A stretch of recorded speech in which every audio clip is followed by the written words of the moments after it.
being mentally tired leads to bad decisions. I think we all know, like, when you're tired, you're more irritable. You're not thinking about long-term consequences. You're just trying to get through the moment. And we've all been there. Trust me especially. Like, if anybody has really tried to like be 100% all day long, I have. And I hate to tell you, like, I haven't found it. I've changed my diet. I've changed my sleeping patterns. I've tried my exercise routines. I've done everything. And no matter what, you're just going to have times in the day where you're just kind of low. But that's kind of natural because you're going to have your highs and your lows. And that's just the natural flows of life. Like, there's light and day, like, right? There's storm and there's spring days. There's snow and there's summer. Like, all that stuff, there's got to be a flip. There's a vice versa to everything. So you have to have those low moments where you're mentally tired, and you got to be prepared for them. Now, the fact is, you only have so much mental energy.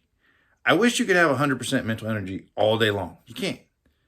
But when you're mentally tired, you make bad decisions because you're not thinking about the consequences. Here's a great study where I was shocked at the results, where they put a person in a room for 15 minutes. On one side of the room, they had a table. On half side of the table, they had all the healthy food, all the fruit, all the vegetables, and all the good, healthy stuff going for you.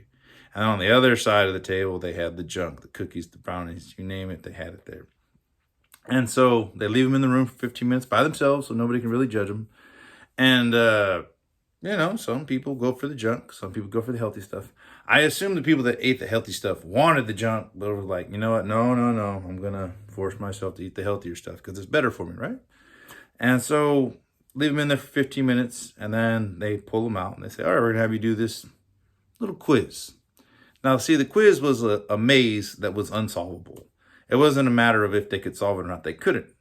But they wanted to see how they reacted and responded to, working on an unsolvable puzzle for 15 minutes.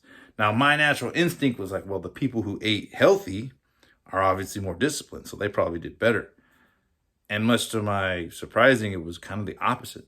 The people who ate the junk food used no mental energy to resist the junk food. They just gave into it and they just didn't care. So when they got the 15-minute quiz, they were like, oh, dang, I can't get this, can't get that. Whatever. They're in a good mood. And they finished. Every last one of them made the full 15 minutes on the quiz. However, the people that ate the healthy food, most of them didn't last the 15 minutes. Most of them walked out of the study before it was said and done with. One participant even said, this is a stupid study. This is dumb. It's a waste of effing time. See, they used up all their mental energy resisting the cookies and the brownies and forcing themselves to eat the healthy stuff. So their mental juice was gone. They were done. They had nothing left. So when they gave them an unsolvable puzzle, they just couldn't do it. They couldn't push themselves. And that's what I'm trying to get to you guys is we only have so much mental energy. We're eventually going to run out and we're going to come down and be low for a few minutes, a few hours. It's a natural part of the process. It's a natural rhythm we all have. Now, for some of you, you feel great in the morning, tired in the evening. Some of you are vice versa. When you first wake up, you feel like junk. Well, we have to be prepared. You guys got to reflect and ask yourself, when am I a little on the higher side? When am I on the lower side? When am I midway? Because making difficult decisions, you definitely want to save that when you're mentally fresh. Now, once again, I know that after I eat, I'm mentally toast. So I just get exhausted. So I don't try to make any mental decisions. But if you know at 4 p.m. you're mentally exhausted, it would be a great idea to have some food prepared for you at 4 o'clock. Something that you just pull out the fridge and put it in the microwave, a healthy snack or something. Because if you don't have that built into your system or acknowledged in your routine, what's going to happen, right? It's 4 o'clock, you feel tired, you get home. You're not trying to think. You're not trying to think, oh, what's healthy? What's going to taste good? No, you're like, hey, Snicker bars, great. Bag of Doritos, cool. Beer, why not? I don't care because you're mentally tired. You're not thinking of consequences. But when you're mentally fresh, you're more patient.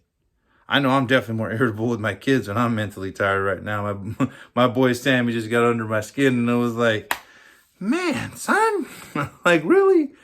But it's a part of the process. And that's what I want you guys to do is try to plan when are you high and low mentally and try to plan around that. And maybe you could try some new things. Maybe try a new sleeping pattern. Maybe try some healthier foods. Maybe try exercising more.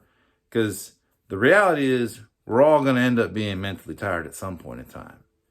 And then that's when you're going to make some not so great decisions. So you can accomplish anything you want as long as you want to sacrifice and put in the work. I believe in you. Go get them.